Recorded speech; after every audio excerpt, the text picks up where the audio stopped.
یہ جو ADCR سیالکوٹ کی کہانی ہے، خواجہ آصف کا میاں نواز شریف کے سامنے بالکل ڈھہ جانا، بیٹھ جانا، یہ بتایا جا رہا ہے کہ جو CA گولڈ والے ہیں ان لوگوں نے شکایت کی، CA سپورٹس والے، محبت کی ایک نشانی اقبال سنگھیڑا کے رخسار کے بائیں جانب ثبت بھی کر دی۔ 2 برس کے عرصے میں 6 ارب روپے کے آس پاس کل ملا کے کیس بن رہا ہے۔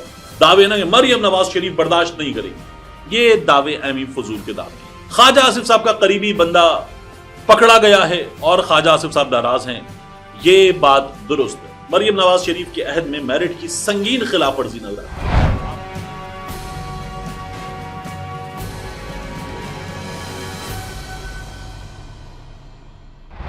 بسم اللہ الرحمن الرحیم، السلام علیکم، یہ آپ کا اپنا ڈیجیٹل پلیٹ فارم ہے، میں طارق متین ہوں۔ واللہ خیر الماکرین، اللہ سب سے بہتر تدبیر فرمانے والا ہے، وہی بچائے گا میرے دیس کو بلاؤں سے، جو بارش میں شجر سے گھونسلہ گرنے نہیں دیتا، کیونکہ اس کی تدبیر تمام تدابیر کی امام ہے۔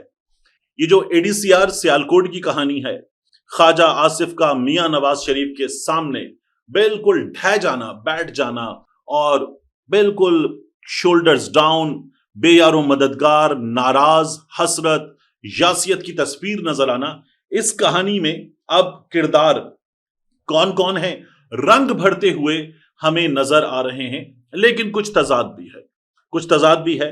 اب یہ کہانی سنانے والے سیالکوٹ کی کہانی ہے، سیالکوٹ کے رپورٹرز ہیں، اس کے علاوہ اسلام آباد کے، لاہور کے رپورٹرز ہیں، اور اس کہانی کو سنانے والے کچھ پنڈی میں بھی موجود ہیں۔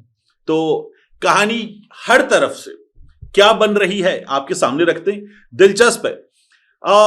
ایک کردار ہے مولوی شکور کا۔ میاں نواز شریف لندن میں بھی جب نظر آئے ہیں تو ان کے پیچھے ایک سفید داڑھی والے ہمیں صاحب نظر آئے ہیں۔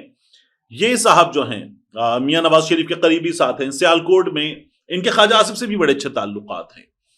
یہ بتایا جا رہا ہے کہ جو CA گولڈ والے ہیں ان لوگوں نے شکایت کی، CA سپورٹس والے، اور یہ جو FIR میں آپ کو نام نظر آتا ہے مدعی کا زاہد صاحب، انہوں نے مولوی شکور سے شکایت کی، اور مولوی شکور نے میاں صاحب سے شکایت کی، اور میاں صاحب کو بتایا، اور میاں صاحب کو جب بتایا گیا تو مریم نواز شریف اس وقت بیٹھی ہوئی تھی، اور مریم نواز شریف کو پتا چلا، اور مریم نواز شریف صاحبہ نے کہا خلاف میرٹ تو کچھ نہیں، اور پھر اس کے بعد انہوں نے اینٹی کرپشن کو حکم دیا۔ اینٹی کرپشن والے پہنچے اور اقبال سنگھیڑا کو گرفتار کر لیا گیا، اور یہ بھی بتایا جا رہا ہے کہ جب اقبال سنگھیڑا کو گرفتار کیا گیا تو گرفتار کرنے والوں نے محبت کی ایک نشانی اقبال سنگھیڑا کے رخسار کے بائیں جانب ثبت بھی کر دی تھی، لگا بھی دی تھی۔ تو یہ ان سے اظہار محبت بھی اس وقت ہوا تھا۔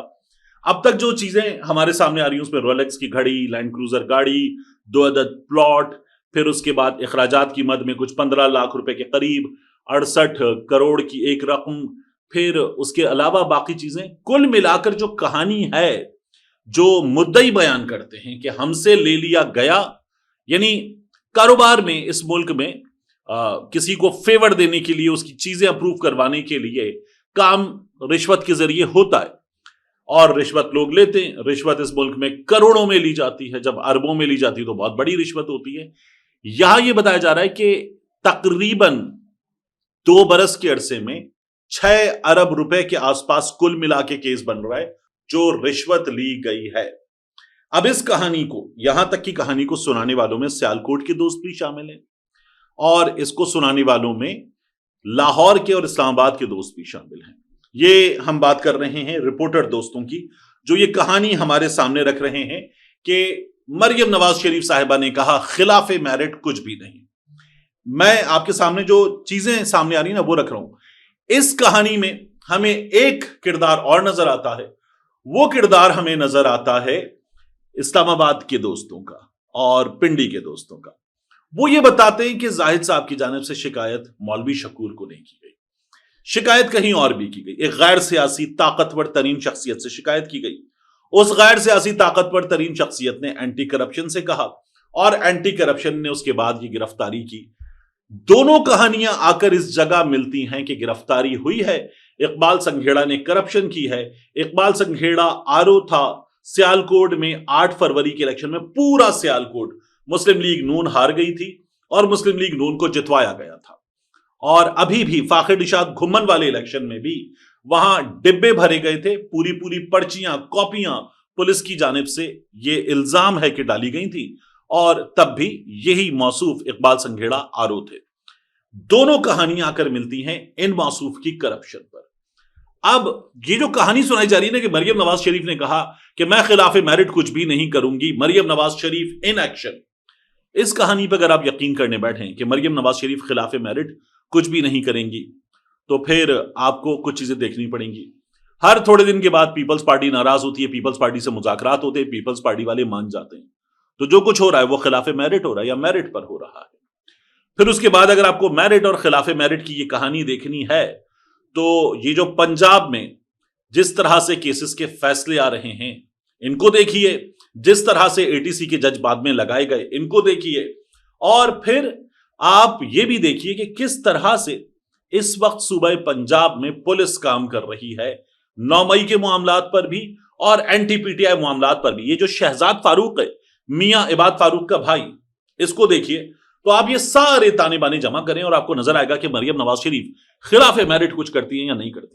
شہزاد فاروق غائب ہے، 5 دن ہو گئے ہیں اور پوچھا جا رہا ہے مسلسل کہاں ہے۔ ان کے بھائی کہہ رہے ہیں کہ میں اس ایس ایچ او کو نہیں چھوڑوں گا، مجھے پتا ہے کون سا ایس ایچ او تھا جو میرے بھائی کو غائب کر کے بیٹھا ہوا ہے، لیکن کچھ نہیں ہو رہا۔ تو یہ جو خلاف میرٹ بات کرنے کے دعوے نا کہ مریم نواز شریف برداشت نہیں کرے گی، یہ دعوے ایمی فضول کے دعوے ہیں۔ خواجہ آصف صاحب کا قریبی بندہ پکڑا گیا ہے اور خواجہ آصف صاحب ناراض ہیں، یہ بات درست ہے، یہ بات پنڈی والی کہانی میں بھی درست ہے، اور یہ بات سیالکوٹ اور لاہور اور اسلام آباد والے دوستوں کی کہانی میں بھی درست ہے، اور یہ خواجہ آصف صاحب کے منہ پہ لکھا ہوا نظر آ رہا ہے کہ وہ ناراض ہو گئے۔ بندہ پکڑا گیا ہے، کہانی میں کامن یہ ہے کہ اس نے کرپشن کی ہے اور اس کا پہلے 5 دن کا ریمانڈ ہوا، پھر اس کے بعد ریمانڈ ہوا اس کا مزید 4 دن کا۔ اب وہ پیر کے روز پیش کیا جائے گا، ہمارے سامنے کچھ آئے گا۔ اب اگر خلاف میرٹ سب کچھ ہوتا نہ ہوتا، ان باتوں پر آپ کو جانا ہے، تو یہ جو ریمانڈ کے لیے پیش ہوتا ہے اس کی فوٹیج کیوں نہیں آتی، اس کی خبر کیوں نہیں آئی تھی؟ گرفتار ہو گیا، 5 دن اس کی خبر کسی چینل پہ نہیں چلی، پھر اے آر وائی پہ چلی، پھر جیو پہ چلی، پھر خبر چلنا شروع ہوئی۔ تو آپ یہ کام کس طرح سے انجام دیا جاتا ہے اس کو دیکھیں۔ عثمان ڈار، فرخ حبیب، صداقت عباسی، بہت سے لوگ جنہوں نے بعد میں آ کر مطلوبہ بیانات دے دیے، وہ گرفتاری کے بعد کئی دن غائب رہے، کچھ نہیں پتا چلا، پھر جب مطلوبہ نتائج حاصل ہو گئے تو سامنے آ گئے۔ سنگھیڑا گرفتاری کے بعد کئی دن غائب رہا، اور اس کے بعد جب ہمارے سامنے ایک پرچہ آ گیا، رولیکس کی گھڑی، لینڈ کروزر گاڑی، 2 عدد پلاٹ، اخراجات کا خرچہ 68 کروڑ کی رقم، باقی دیگر چیزیں، تو پھر ہمارے سامنے چیزیں آ گئی مطلوبہ نتائج کے بعد۔ تو مریم نواز شریف والا جو دعویٰ ہے وہ دعویٰ آپ کو یہاں غلط ہوتا ہوا نظر آتا ہے۔ یہ جن کا طریقہ ہے کام کرنے کا، یہ ان کا کام کرنے کا طریقہ نظر آتا ہے۔ یہ کہانی اس طرح سے ہمیں اس وقت بنتی ہوئی نظر آ رہی ہے۔ سنگھیڑا صاحب کو محبت بھی ملی تھی جب وہ گرفتار ہوئے تھے، یہ پتا چل رہا ہے۔ اب انصار عباسی صاحب نے آج اسٹوری لکھی ہے اور اس اسٹوری میں انہوں نے لکھا ہے کہ مریم نواز شریف صاحبہ میرٹ کے خلاف کچھ بھی برداشت نہیں کرتی، انہوں نے کہہ دیا پریشر برداشت نہیں کروں گی، استعفیٰ دے دوں گی، دھمکی دے دی۔ مریم نواز شریف صاحبہ نے دھمکی دے دی۔ تو اس دھمکی کو اگر آپ دیکھیں تو پھر آپ کو جہاں جہاں مریم نواز شریف کے عہد میں میرٹ کی سنگین خلاف ورزی نظر آتی ہے، آپ کو جہاں جہاں جھوٹ نظر آتا ہے، وہ کہانیاں سامنے رکھیں اور استعفیٰ دینے کی بات سامنے رکھیں۔ یہ جس طرح سے ٹرائیبیونل کے ججز بدلے گئے نا، وہ جس طرح سے رات کو میاں نواز شریف کا آر او بدلا گیا، تو یہ دونوں والد گرامی اور ان کی صاحبزادی دختر نیک اختر جس طرح سے کام کرتے ہیں، آپ کو نظر آ جائے گا کہ میرٹ پہ کتنا کام کرتے ہیں یہ لوگ، صاف، بالکل صاف آپ کو نظر آ جائے گا۔ تو یہ کہانی بھی اور کھلے گی، آ جائے گی۔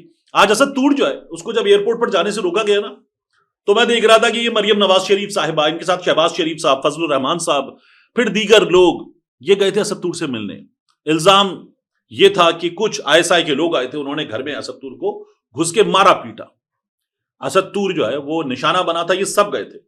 وہ اسد طور اس کے بعد گرفتار بھی ہوا، پٹا بھی، اور اس کے بعد اب وہ امریکہ جا رہا تھا، ایک عدد تقریب میں شرکت کے لیے دعوت تھی، اور پاکستان کا ایک صحافی پاکستان کو ریپرزینٹ کرنے جا رہا تھا، تو اس کو ایئرپورٹ پہ روک دیا گیا کہ آپ کا نام موجود ہے پرسنل وہ PNIL میں، اب اسد طور نہیں جا سکتا۔ تو اب جائیں نظر اسد طور کے گھر کہ تم قاضی فائز عیسیٰ تمہارے گھر آیا تھا ملنے، باقی لوگ آئے تھے، اس کے بعد جب تم گرفتار ہو گئے، دوبارہ پٹے، اور دوبارہ تمہارے ساتھ جو کچھ ہو رہا ہے، تو ہم تم سے اظہار ہمدردی کرتے ہیں. نہیں, اب یہ کرنے والوں میں شامل ہے. بلوچ بیٹھے اسلام آباد میں, مریم نواز شریف کا میرٹ, تو یہ جا کے بیٹھتی تھی, بچیوں کو گود میں بٹھاتی تھی, ان کی تصویریں لیتی تھی, سینے سے لگاتی تھی. اب کہاں ہیں بلوچ بیٹھے ہیں اسلام آباد میں, اور مہینہ ہونے والا ہے, مہینہ, وہ بیٹیاں بیٹھی ہوئی ہیں, کوئی نہیں جا رہا, نہ شہباز شریف, نہ مریم نواز, نہ باقی لوگ, یہ جو جا کے ان کے ساتھ زمین پہ بیٹھتے تھے, زمین پہ, اب غائب ہے یہ لوگ. تو میرٹ کی باتیں, بلا وجہ کی باتیں, یہ جو مخصوص صحافی, ٹاؤٹ ٹائپ کے صحافی باتیں کرتے ہیں نا, یہ بلا وجہ کی باتیں, یہ باتیں ایسے ہی کی جاتی ہیں کہ ٹھیک ہے, ھذا من فضل ربی, اس کے بعد یہ باتیں کی جاتی ہیں. ایک اور بہت اہم خبر ہے, 47 دہشت گرد, یہ جن کو ہم فتنہ الخوارج بھی کہتے ہیں, یہ مارے گئے ہیں گزشتہ 48 گھنٹوں میں. پہلے 33 دہشت گردوں کے مارے جانے کی خبر آئی اور ISPR کے اکاؤنٹ سے ٹویٹ ہوا, پھر اس کے بعد مزید 14 دہشت گرد آج ان کے مارے جانے کی خبر آئی ہے. تو اچھی بات ہے, ہم نے بڑا جانی نقصان اٹھایا, ہم نے اپنے بیٹے بڑے کٹوائے ہیں, ہم نے ان کی شہادتیں دیکھی ہیں, افسوس دیکھا ہے, ماؤں کی آنکھیں نم دیکھی ہیں. اس صورتحال میں جب ان لوگوں کا جانی نقصان ہوتا ہے تو الحمدللہ بڑا اچھا لگتا ہے کہ یہ جو امن کے دشمن ہیں, یہ امن کے دشمن نشانہ بن رہے ہیں, بہترین. لیکن ان حالات کو ریئلائز کرتے ہوئے ذرا سنجیدگی کا مظاہرہ کرنا چاہیے. ان حالات کے باوجود بھی یہ باتیں کی جائے کہ بلوچستان کے حالات تو ایک ایسے چکی مارے, تو وہ بڑا نان سیریس لگتا ہے, ایک ایسے چکی مار. پھر اس کے بعد آپ کو پورے صوبے میں سڑکیں بند کرنا پڑتی ہیں, انٹرنیٹ بند کرنا پڑتے ہیں, آپ کو رات میں سڑکیں بالکل بند کر دینا پڑتی ہیں. جب یہ سب کچھ کرنا پڑتا ہے تو پھر اس طرح کے بیانات کہ پورے صوبے میں ہماری رٹ ہے اور یہ ایک ایسے چکی ماریں, وہ بیانات مذاق لگتے ہیں. ہاں, ان سے نمٹا جا رہا ہے, ان کو مارا جا رہا ہے, اور ان کا ساتھ دے رہے ہیں غیر ملکی دشمن عناصر, تو یہ بالکل درست ہے. ان کو اپروٹ کیا جانا چاہیے, جڑ سے اکھاڑ کے پھینک دینا چاہیے. نتھنگ لائک اٹ, زبردست یہ کام ہونا چاہیے. آخری 2 چیزیں, اسلام آباد میں FIA نے ایئرپورٹ میں ڈیوٹی پر موجود, جہاں سے ٹھپا لگے گا اور ٹھپا لگنے کے بعد آپ پھر اس لاؤنج میں چلے جائیں گے کہ جس کے بعد بس جہاز باقی رہتا ہے اور ملک سے نکل جائیں گے. ان ڈیوٹی پر موجود, جہاں آخر میں آپ کا چہرہ کیمرہ دیکھے گا اور ٹھپا لگے گا, ایگزٹ کی سٹمپ لگے گی, ان کرسیوں پر موجود کچھ افراد جو ہیں وہ ہٹائے گئے ہیں. ان پر الزام ہے کہ انہوں نے ملک ریاض کے قریبی لوگوں کو اور اس کے علاوہ کچھ ایسے لوگ کہ جن کو پاکستان سے باہر نہیں جانے دینا تھا, ان کو جانے دیا ہے رشوت یا سفارش کی بنیاد پر. تو یہ لوگ ہٹائے گئے ہیں, ایک لسٹ سامنے آئی ہے, اور کچھ لوگ ہٹائے گئے ہیں, کچھ سرویلنس بڑھائی جا رہی ہے. آخری چیز, 12 اگست کے روز عمران خان صاحب کی ضمانتوں کی سماعت ہونی ہے. یہ سماعت چیف جسٹس یحییٰ خان اور ان کے ساتھ 2 جج صاحبان کریں گے. عمران خان صاحب کا یہ معاملہ بہت وقت سے لٹکا ہوا تھا. 9 مئی کے 8 مقدمات ہیں, ان میں ضمانتیں مسترد ہوئی تھی لاہور ہائی کورٹ سے. اب بالآخر یہ سپریم کورٹ پہنچ رہا ہے, تو اس میں ضمانتیں ہوتی ہیں اور اس کے بعد سزا معطلی کا معاملہ ہوتا ہے. تو عمران خان صاحب کی رہائی قریب ہے, لیکن ابھی تک اس سسٹم نے جو کچھ کیا ہے عمران خان صاحب کے ساتھ, اس میں ہمیں نظریہ آتا ہے کہ سسٹم عمران خان کو باندھ کر رکھ دینے پر اس لیے آمادہ ہے کہ ان کو یہ لگتا ہے کہ یہ رہیں گے اندر تو ہماری حکومت قائم ہے. ملتے ہیں انشاءاللہ آپ سے اگلی ویڈیو.